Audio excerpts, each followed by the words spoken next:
Hello viewers, আজকের ভিডিওতে আমি আনসিমেট্রিক্যাল ফল্ট রিলেটেড আরো একটি ইম্পর্টেন্ট প্রবলেম সলভ করব।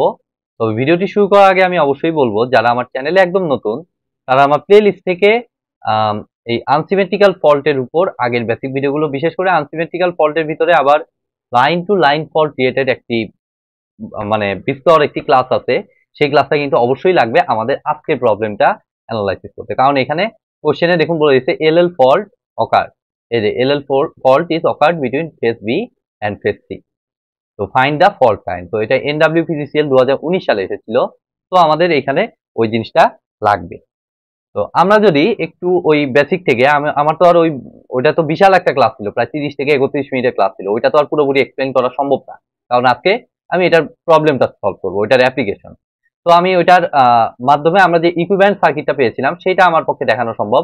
তো সেই ইকুইভ্যালেন্ট সার্কিটটা ছিল লাইক এরকম। এখানে আমার ভোল্টেজ সোর্স,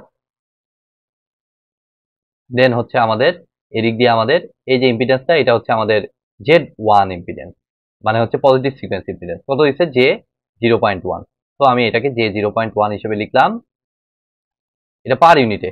আর দেখুন এখানে কোনো ভোল্টেজের ভ্যালু দেয় নাই, পার ইউনিট ভ্যালু। তো ভোল্টেজটা আমরা দেখেছি যে পার ইউনিটে এই ভোল্টেজের ভ্যালুটা অলওয়েজ আমাদের হয় হচ্ছে 1 ∠0 ডিগ্রি আমাদের ধরতে হয়। তো আমি এটাকে 1 ∠0 ডিগ্রি পার ইউনিট সেফলি আমি ধরলাম। ঠিক আছে। তো এরপরে আমাদের যে জিনিসটা হয়, নেগেটিভ সিকোয়েন্স ইম্পিডেন্স, যেটা line to line fault occurred হলে আমরা যে কাজটা করি, এই নেগেটিভ সিকোয়েন্স ইম্পিডেন্সটাকে আমরা এখানে নিয়ে নিই। ঠিক আছে। এটা যদিও বেঁকে গেল, আমাদের এটার উল্টো সাইড দিকে কয়েলটা হবে, কয়েলের প্যাচটা।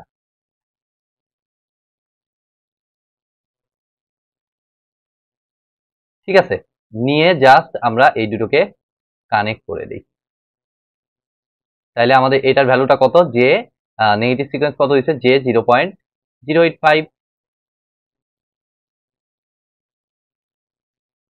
Per unit. আর এই সার্কিটের ভিতর দিয়ে যে কারেন্টটা ফ্লো করে আমরা পজিটিভ সিকোয়েন্স থেকে নিব। তো পজিটিভ সিকোয়েন্স দিয়ে যে কারেন্টটা আমাদের ফ্লো করে সেটা হচ্ছে IA1। সেই IA1 কে কিন্তু আমরা একদম সিম্পল সিরিজ সার্কিটের মাধ্যমে আমরা বের করে ফেলতে পারবো। এখন আপনাদের কোশ্চেন আসতে পারে, আমাদের জিরো সিকোয়েন্স তো দেয়া আছে, সেটা তো আপনি ইউজ করলেন না, কিভাবে ইউজ করবো? আপনারা থিওরিটা দেখলেই আপনারা বুঝতে পারবেন যে জিরো সিকোয়েন্স ইম্পিডেন্স কিন্তু লাইন টু লাইন ফল্ট অকার হইলে আমাদের কিন্তু ওইটা জিরো হয়ে যায়। ঠিক আছে, যার কারণে আমাদের জিরো সিকোয়েন্স ইম্পিডেন্স আলটিমেটলি এখানে কিন্তু ব্যবহার করা হয় না। সেটা আমার ওই ক্লাসটা একটু দেখুন, ম্যাট্রিক্স ইকুয়েশন ইউজ করে আমাদের আনসিমেট্রিক্যাল ফল্টের যে ম্যাট্রিক্স ইকুয়েশনটা আছে না, সেটা ইউজ করে আমি কিন্তু ওই IA0 কে জিরো বানাইছিলাম, যার কারণে আমাদের মানে সরি IA0 না, X0 কে। ঠিক আছে, ওইটা আলটিমেটলি থাকে না আলটিমেটলি। IA0 হওয়ার কারণে ওই ব্রাঞ্চটাকে আমাদের দেখানো হয় না, যার কারণে আমাদের এই ব্রাঞ্চটাকে আমরা দেখাবো না। ঠিক আছে, আমরা বুঝতে পারলাম আমাদের ইয়েটা। তো আমাদের IA1 নিশ্চয়ই আমরা খুব ইজি ভাবে বের করতে পারবো। IA1 ইজ ইকুয়াল টু আমাদের 1 ∠0 degree divided by J0.1 plus J0.085। এ পর্যন্ত কোনো সমস্যা নাই। সমস্যাটা হয়ে যায় হচ্ছে এর পরে গিয়ে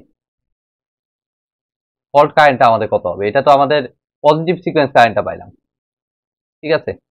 তো এটাকে একবার হিসাব করে নেই, তারপরে আমি ফল্ট কারেন্ট একবারে বের করি।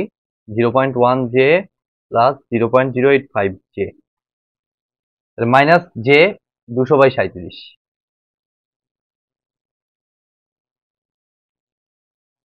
এত পার ইউনিট।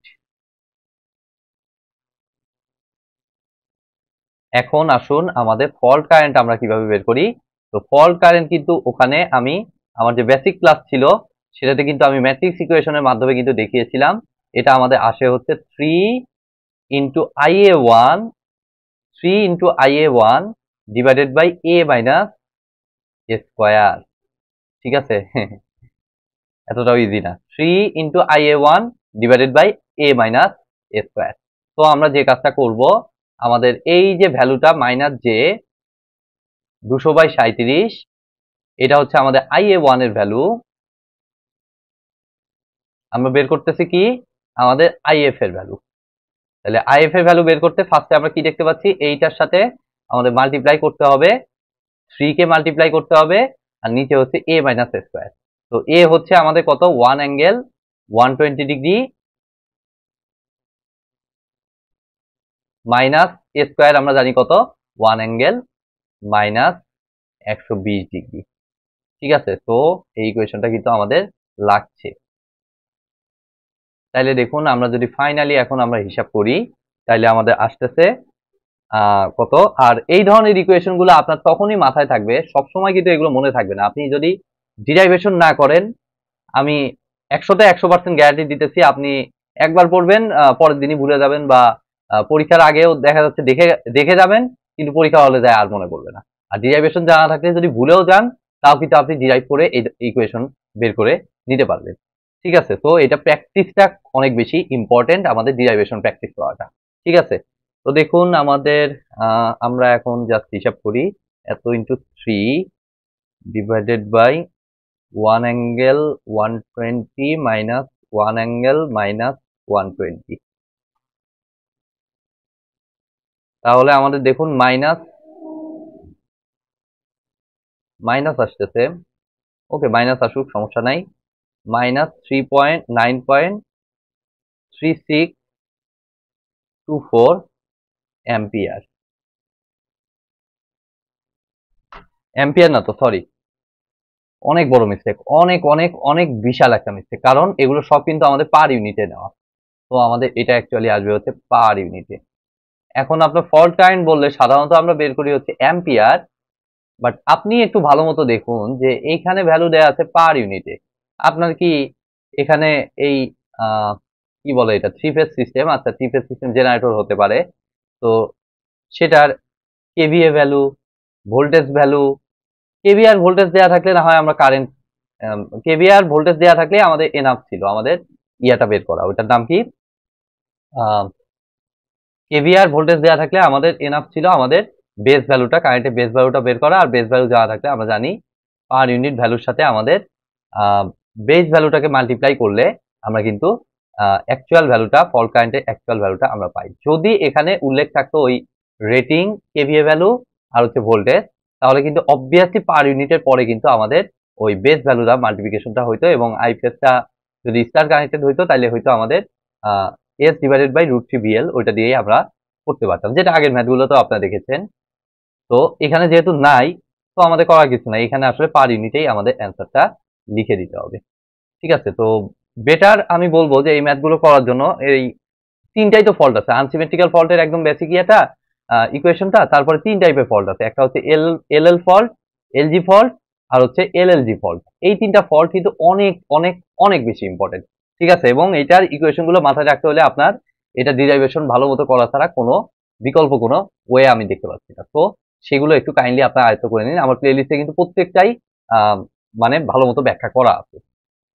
তো আজকের মতো ভিডিওটি আমি এখানেই শেষ করছি।